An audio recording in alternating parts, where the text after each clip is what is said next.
on audit.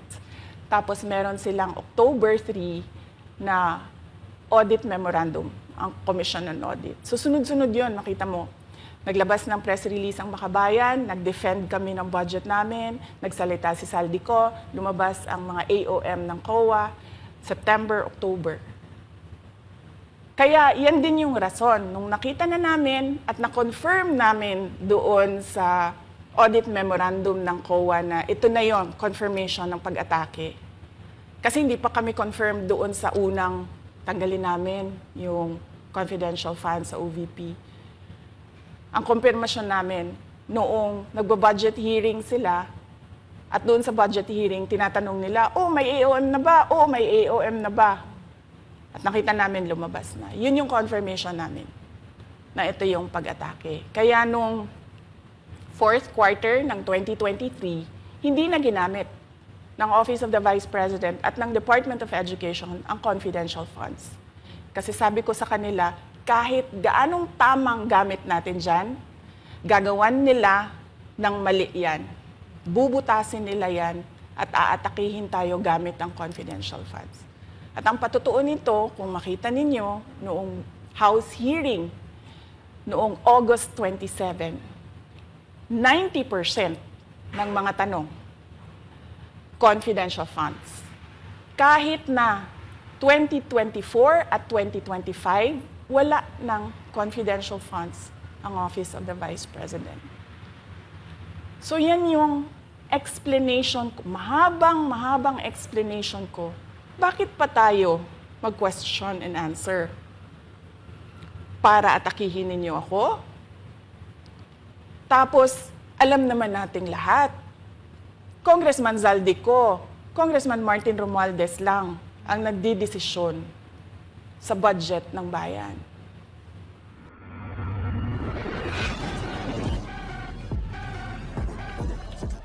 Bye. Hi po, good morning po mga Kong. I hope you watched na po yung third part ng video ni VP Sara Duterte.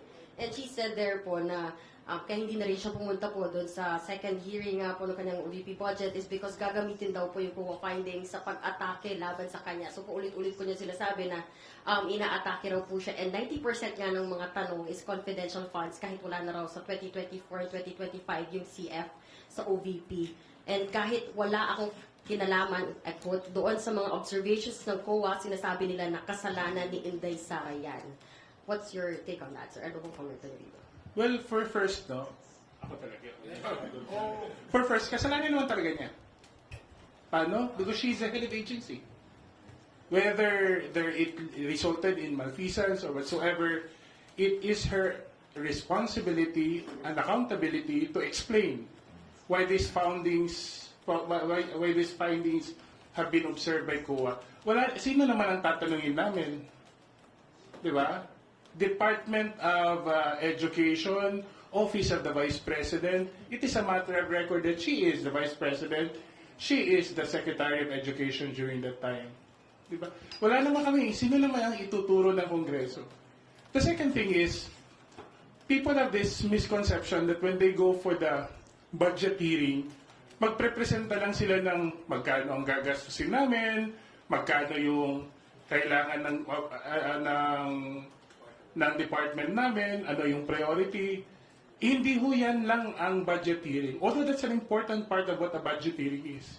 Pansin po ninyo, ito po ang mekanismo ng Kongreso bilang mga kinatawan ng taong bayan para sabihin na ito ay susuportahan namin, ito hindi namin susuportahan dahil ito'y mahalaga para sa taong bayan. Tawag po doon, power of the purse. It's the way we can somehow make our government agencies accountable. Diba? Hindi naman namin pwedeng turuan ang secretary ng anong department kung anong gagawin niya. Hindi naman, we cannot impose ourselves on the executive considering the branches, diba? Branches of government. Kasi, we're all co-equal branches of government. But by exercising the power of the purse, we are able to hold the executive accountable, and that is not paninira, that is not politika, that is how the political process works. That is how a mature democracy works. Diba? So, pumupunta sila dito, sana hindi nila isipin na pagagalitan sila, pupolitikahin sila, sisiraan sila.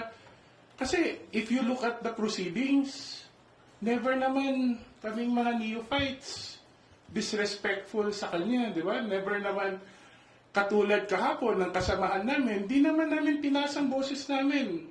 Kami pa nga ang tinasa ng boses kahapon eh. Diba? That is the important thing to consider. Pangatlo, dun sa, if you are to be technical about it, items in the budget of a 2-year life. Now, part of examining the budget is understanding how previous budgets were spent. You can't totally absolve yourself na sasabihin, tapos na to. Diba? Especially if the life for that fund just ended. Like, when it was approved in 2022, so we have until 2023, end of 2023. So last year lang yon. So we are still within bounds to ask clarity on certain items. And lastly, public office is a public trust. We are all bound not only by sins of commission, but more importantly, sins of omission. Nung sinabi ko kanina na kasalanan ni Inday Sara, wala akong sinasabing may nakuha, may nawawala. Although si COA may sinasabi na mayroong mali yung pagkagastos na pinapasauli. And mind you, that's not kahapon naliwanagan ako, hindi pala yun yung starting point. Yan na yung end point halos ng proseso. Kasi notice of disallowance na, meron ng pabalik-balik na papel. Hindi lang pala, may mga audit observation. Due process was observed until that point that a notice of disallowance.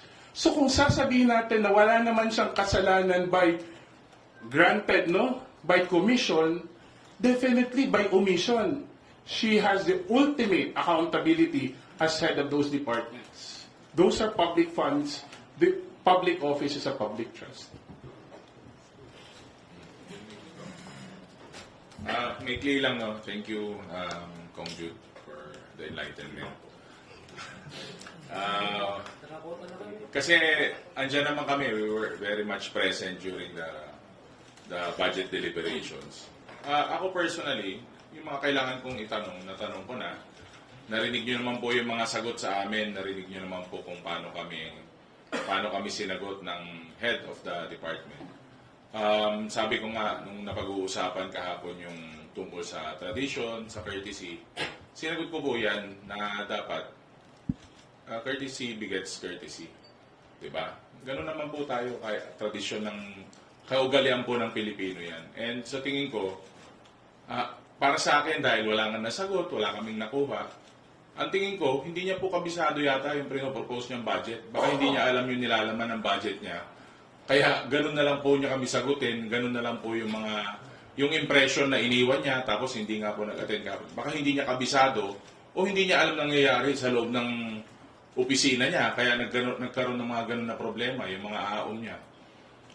Sinabi ko nga po during my line of questioning nung first na budget briefing, na yung 5 million nga na aom at hindi mo na apela o hindi mo na depensa o hindi mo na ibalik, may mga natatanggal nga pong mayor, may mga naaalis po ng mga public officials dahil sa mga ganyan na problema. So, baka hindi niya lang alam kung how her budget works or ano po laman ng budget niya.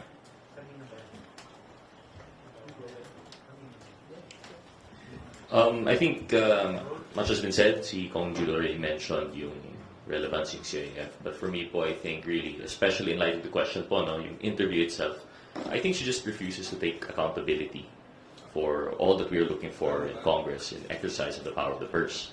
Kasi naman po, yung CIF, nabanggit naman ni Kong Jude kung bakit we would think that she is responsible or should be responsible whether by omission or by commission. But to say that dahil lang po CIF yung topic of questions, I don't think that's true.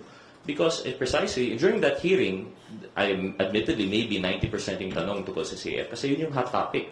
We just received the notice of disallowance. We just received the COA reports. And mind you, the dates were 2024. We couldn't have asked this in 2023. So this was the right time to ask these questions. Now, we went to have that first hearing. Nagtanong po tayo tungkol sa CAF. Ayaw niya po sumagot. The next hearing, we prepared questions for 2025 naman. And again, tama si Kong Jude, 2023 kasama po yun. When you look at the NEP, 3 years po ang nandyan. You have the proposed 2025, you have the current, which is 2024, and you have the actual 2023. So I think definitely, within the bounds po nung hearing namin, we can exact questions about the utilization of 2023, which includes precisely yung subject of the audit report. Now, granted, ayaw niyo pong sagutin yan. We were prepared. I think individually, I was expecting some other calls to also ask about the CAF. Pero apparently, parang the opposite na. Parang 97% naman yung tanong is about 2025, 2024 utilization. So, I think, given that, if she had appeared before us yesterday, she would have had the opportunity to talk about the budget in the future, as she claimed that she would. But, with the interview na lumalabas, parang linilihis po eh.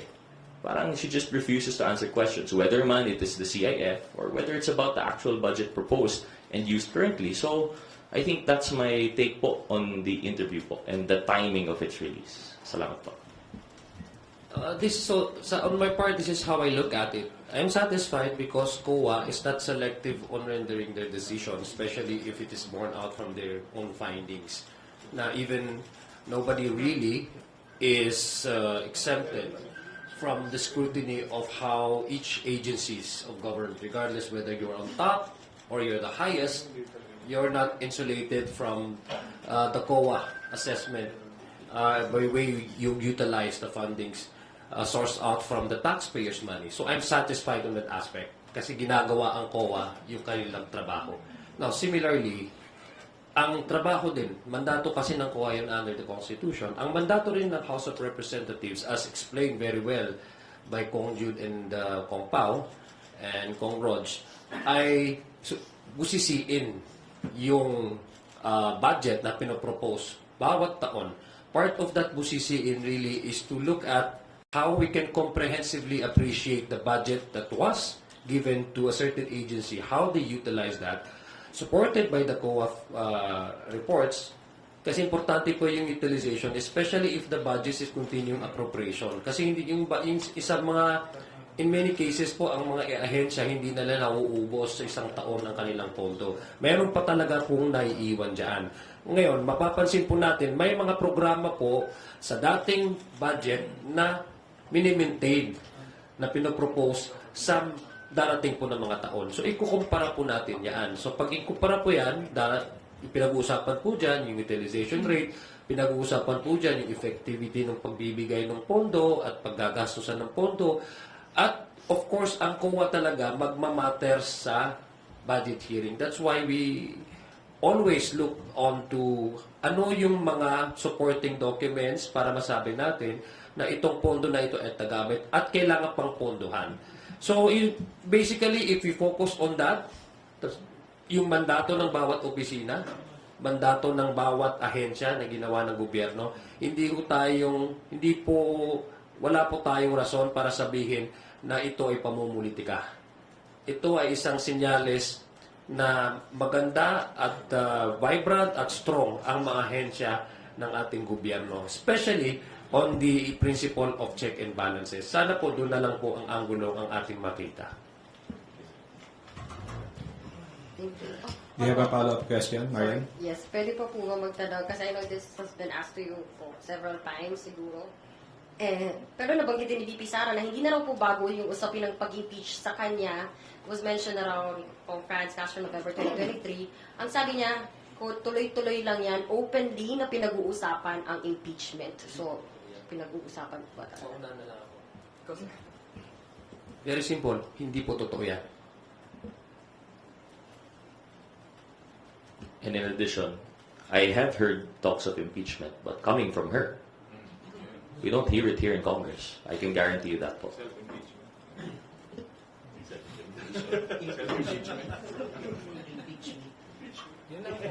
Sagot naman na natin. Thank you.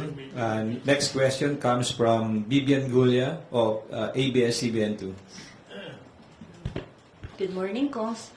For reaction daw po, of course related to VP Sara pa rin dun sa statement niya or sa video na ilabas kanina, essentially parang sinasabi na scripted daw yung mga budget hearing, one, and then two, reaction daw po dito sa comment niya na parang hindi halata na inaatake nila ako ay tinanggalan din nila yung mga iba pang departments ng confidential funds. So nakikita nyo, bumulong ang Makabayan Block kay Martin Romualdez. At dahil sa kagustuhan ni Martin Romualdez na hindi siya aatakihin at dahil gusto niyang suportahan ng Makabayan at ang NPA, nakinig siya. At ang ginawa niya, tinanggal yung budget para alam ni kung magkakain. Yun po. Thank you po, ma'am. Meron po ako nakitang may script. Paulit-ulit po yung sagot niya. Binabasa niya yung script niya. Pero kami po, wala po kami script.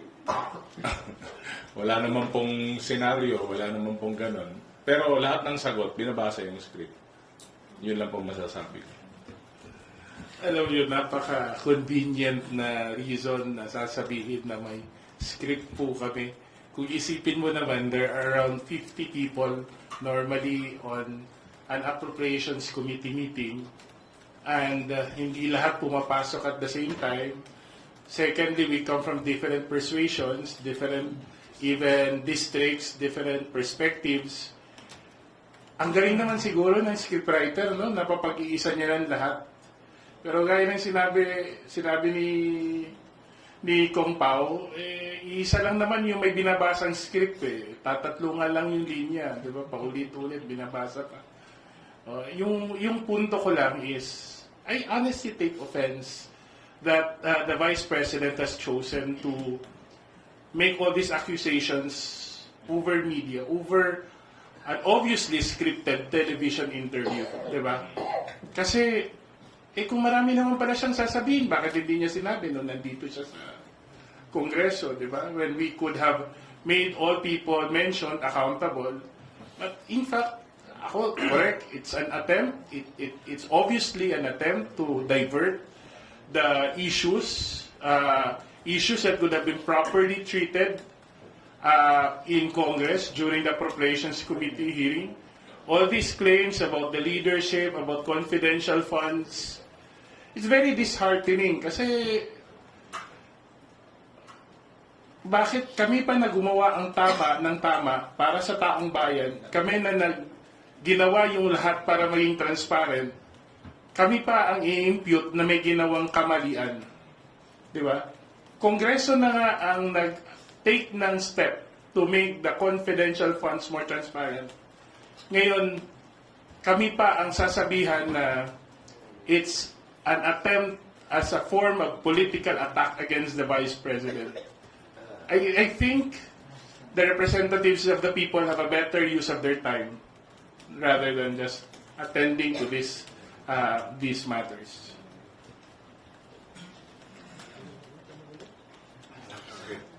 Kung may script daw. May script ba? Ako daw nagsalita.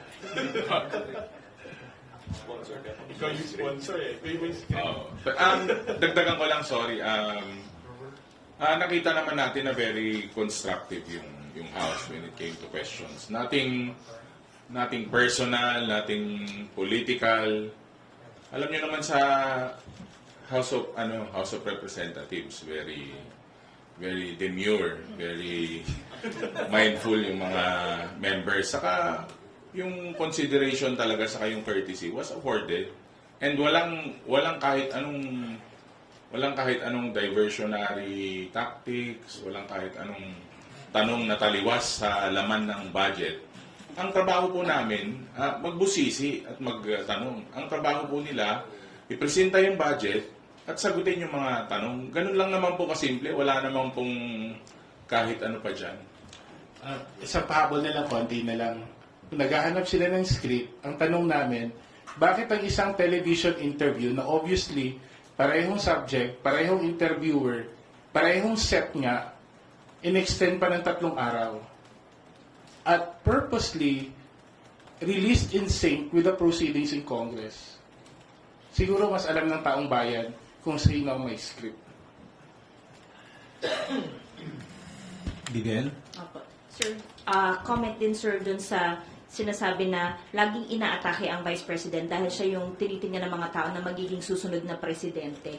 And mayroon daw plan to defund the Office of the Vice President. Narinig din namin na posibleng piso lang ang ibigay sa OVP. Kaparte yan ng pag-atake.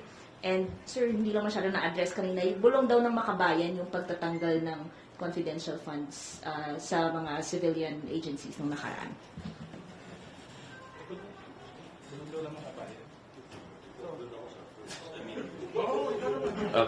Comment lang on the first part, yung tungkol sa... sorry, can you repeat nga po yung first part? Yung about the Vice President na Yung inaatake. inaatake dahil historically speaking daw, laging inaatake yung Vice President dahil tinitingnan na siya yung magiging susunod na presidente. And yung plan daw to defund the OVP is part of the attack. Maybe that's the playbook of the previous administration, but as far as I'm concerned, I don't care who the president will be in 2028. What we care about is the budget now. Yun lang po yung masasabi ko siguro sa any ploy that there might be.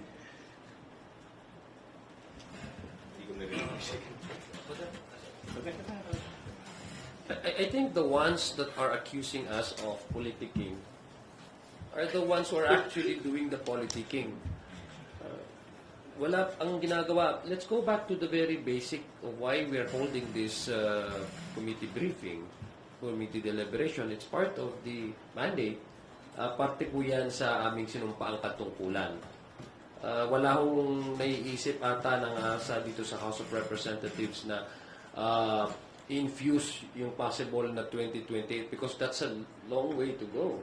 And number two, what is immediate to us is for the entire bureaucracy of this country to operate. And for this country to really operate is to have the budget approved and see kung ano yung mga kailangan ng taong bayan pagdating sa pondo, programa, at bigyan, kung pwede, kung maaari, na mabigyan yung mga ibang programa na kinakailangan naman talagang pondohan.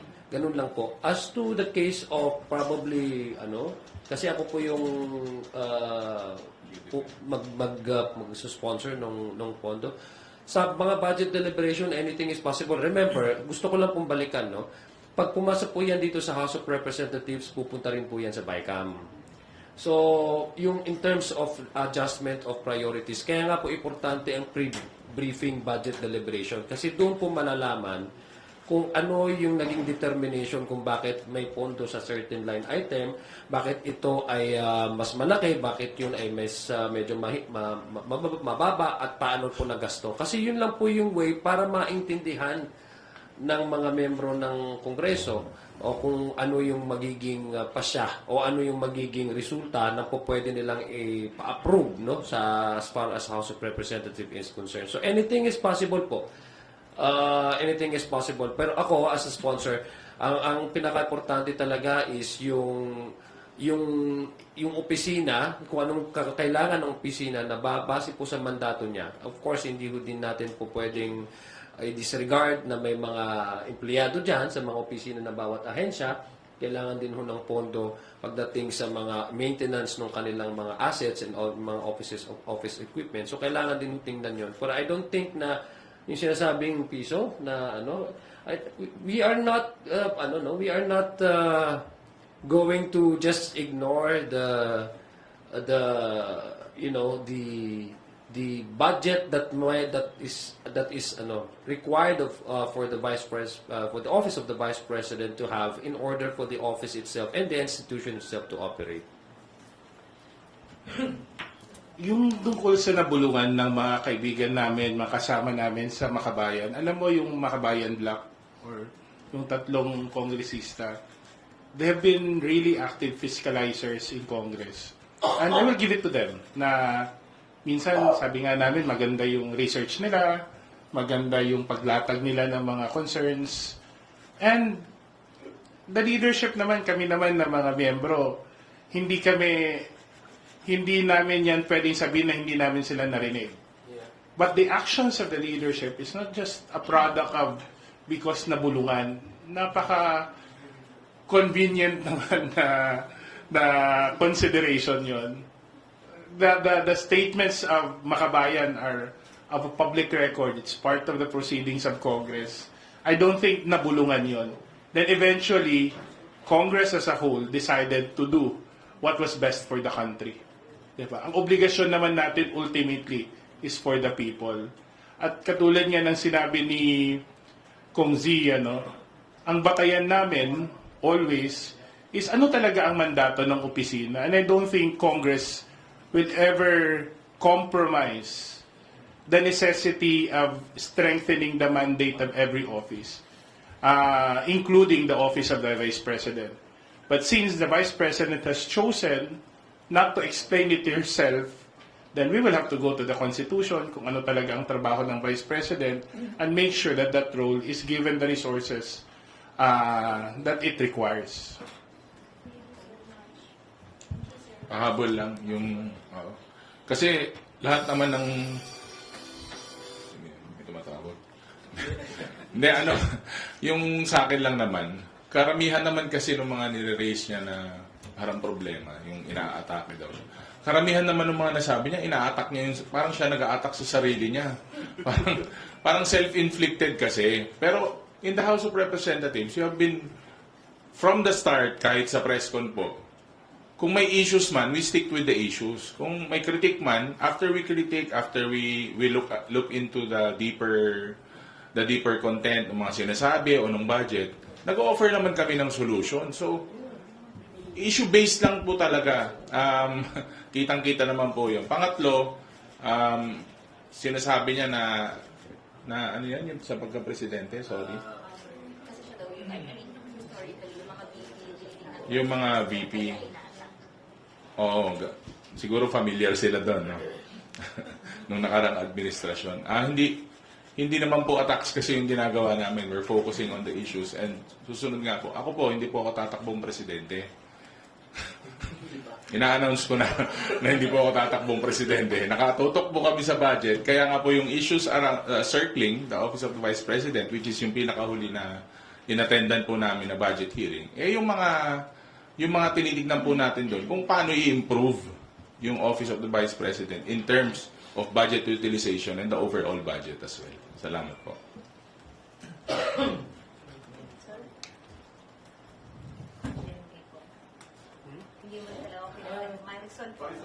Later on, I'll call you. Okay, thank you. I recognize Rosalie Cos from UNTV for her questions. Yeah, good morning po, Kongs. Yesterday po marami kaming nasaksihan na first time. First time po na hindi lumusot yun pong budget ng isa sa pinakamataas na tanggapan sa pamahalaan. First time din na walang humarap na opisyal sa budget deliberations. Ano po yung repercussions po nito and ano po yung napagkasunduan sa House panel para hindi na ito maulit? At may effort din po ba kayo kung Jong na at lastly makipag-ugnayan sa OVP kasi kayo po yung magde-defend ng budget before the plenary? Lahat po talaga mga first timers din po kami. Pareho tayo nagulat. Patuloy po yung pakikipag-ugnayan namin. In fact, yung aking pong Chief of Staff ay tumatawag din po sa kanilang opisina at nagsulat na rin po kami para magkaroon po ng ugnayan, coordination, nang sa ganun ay mabigyan po tayo ng enough na material para po pagdating po sa plenaryo ay meron din po tayong mapagkukunan ng kasagutan sa mga posibleng mga katanungan nating mga kasamahan. Now, pagdating po dun sa sa nangyari po kahapon, actually hindi ho scripted 'yun. Talagang makikita niyo po kung paano po yung demokrasya, no, na kikita natin even in the budget hearing, meron talagang may posisyon at may posisyon na hindi nagkakatugma. Pero at the end of the day, nakita niyo naman po na ang focus talaga is the budget. At sana, although hindi pa talaga napag-uusapan officially kung ano yung magiging possible na kasi nasa rules po 'yan no? Pero ang aming pong posisyon diyan ay since tayo po ay nahalal at tayo po ay inatasan ng ating mga kababayan na magkaroon ng kumbaga trabaho, no? I mean, our primary consideration is since we are all public servants, then it is incumbent upon us also to follow what the constitutional requirement says, which is in times of budget hearing, we really, we owe it to the people to really present our budget through the members of the legislature, present them, explain to them, and allow them to really exercise also their mandate to scrutinize the budget. Sa makatuwid, in short, we hope sana, dahil first time ito, at sana walang second time. Sana hindi na mauulit yon. Kasi it's not only an insult to the House of Representatives, it is also a way of dismissing what the Constitution says and what the Constitutions require of us as public servants. Add ko lang, first time din po na ganun po ang trato sa House of the Representatives, House of the People during a budget hearing po. Kaya minsan mapapaisip ka, masakit ba talaga o masarap ang first time? So ngayon lang po kasi tayo natrato ng ganito sa House of Representatives. Kaya nga po, House of the People, and all of the people are there as district representatives. At karapatan po namin na tanungin po at maalaman ng tao kung saan po nagagamit yung mga pondo na to. Oo nga. Hindi ba marginalized sector? So, kayo po yung representative ng mga sector. Go ahead. Yeah.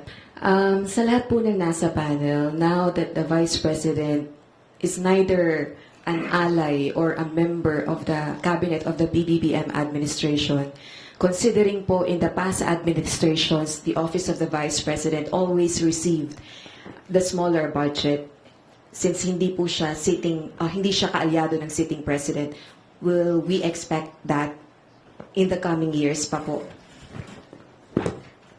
Ako naman, as they always say, we might have differences with the person involved, but the position of the Vice President is an office that we need to respect. Diba? We can only hope that the same respect that we give her or her office is reciprocated. Unfortunately, with her absence, it tells us otherwise. But nonetheless, Congress can always choose to be the better person. We will give what is necessary for the Office of the Vice President to, I know, this is my position. I would support any moves to ensure that the Office of the Vice President is given the funds needed to carry out its constitutional mandate. Anything that is more than that, I will leave to the wisdom of my colleagues. Pareha ni Kong Jude, no? Dapat po yung maiiwan or ibibigay na budget sa Office of the Vice President is still responsive sa mandato po niya. Again, na-mention nila yung burn rate, yung utilization rate. Halimbawa, yung isang part ng budget niya, yung pagbibigay niya ng, pagbibigay niya ng assistance, yung utilization or yung burn rate noon, 3% lang. Bakit mo pa bibigyan ng malaking budget yung part ng yung assistance na yon? Ibig sabihin, hindi niya nagagamit. So, bakit mo pa bibigyan ng budget? So, baka pwedeng sa ibang bagay na lang, yung kung saan niya mas nagagamit. So, again, it must be responsive to the needs and the mandate of the Office of the Vice President. Thank you.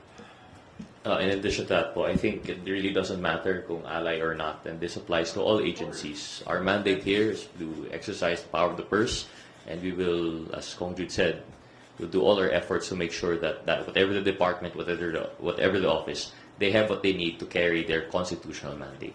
Yun na po. Ako naman on my part, kasi parang mukhang individual position ito, di ba? Kasi wala pa naman talagang collective na pag-uusapan. Ang position ko naman, as long as there's no policy that says the Office of the Vice President, and I'm talking about the office, ha? I'm not talking about the one occupying it. Pag wala pong polisiya na clear na policy na nagsaset ng parameters how this office may engage itself with social services, Ako naman kung maganda yung pagpapatupad at nagagamit ng maayos yung pondo binibigyan, I have no problem with that. No? Ang akin lang is kailangan talaga, go back to the very basic, no? The reason why we're having this annually, it's not only being practiced by the House of Representatives simply because of a resolution or a law or a rules that we have adopted here in the House. It's really the Constitution that requires us to hold this budget cycle each year and scrutinize the budget para makita po natin na if ever in the coming years the Office of the Vice President, halimbawa yung institution mismo, gusto nila mag-engage further into supplementing or complementing other programs that may even widen the effort of the government to reach out to the people, why not? But it also has to be first presented before the Congress, prove that it has been effectively used, and number two, and finally number three, it is also based on data that the objective of those services are really backed up by a data, no? Para alam po. Parang very simple lang po. Sa akin, again, I'll also like to borrow the words of Kong Jude. Sa ngayon, let's see whether kung ano yung sinabi ng Constitution na mandate po ng Office of the Vice President. But personally, I would say that there's no policy naman that precludes the office in itself from engaging in other services apart, no, or beyond what is being said in the Constitution. Thank you. Big Simintak from Net25 is recognized, followed by Marisol Abderman from GMA7. Big.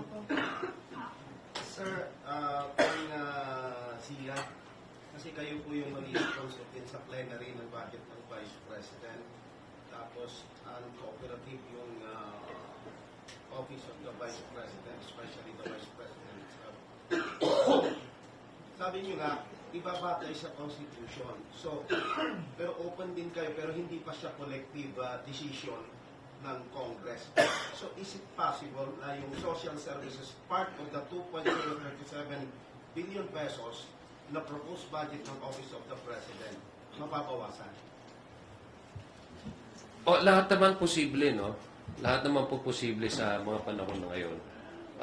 Ang pinaka-importante, the basic po na kailangan intindihin ay paano yung Office of the Vice President, kung ano yung nararapat na ibigay sa kanya para according sa kanyang mandato. Basic yun. Ibibigay po talaga. Halimbawa, yung salaries ng kanyang mga empleyado, kailangan talagang bigyan mo yan. Diba? Kung ano po yung kailangan ng kanyang opisina para tumakbo. Of course, kailangan mo yung sinasabi po nating MOOEs. Kung ano man yung asset, halimbawa, pag-aari ng opisina na kailangan i-maintain, talagang ibibigay mo yun. As to the other programs na pinopropose po, kaya nga po importante talaga na dumalo ang isang head ng agency para siya po yung mag-explain sa Kongreso. Dahil unang-una, hindi po na-involve ang membro ng House of Representatives sa pagdidetermina nitong mga priorities na to. Sila po yung nag-determine ng priorities na to. And definitely, since hindi po alam at hindi po involved ang House of Representatives sa pag-prepare itong budget na to, naturally kayo pong tatanong at sila po ang mag-i-explain sa atin. Now, again, I'd like to borrow the words of our good friend here, a former seminarian, my good friend Congressman Jude Asidre. Ang maganda po sa House of Representatives, it's a deliberative body. Hindi po yan dinidesisyonan ng isang tao. So kung ano po yung wisdom na nakakarami, ay yun po yung makikita nating resulta, kung ano man yung magiging resulta pagdating po sa budget. Hindi lang po sa opisina ng Vice President, opisina po ng ibang ahensya. Pangalawa, kung ano po yung ma-approve dito sa House of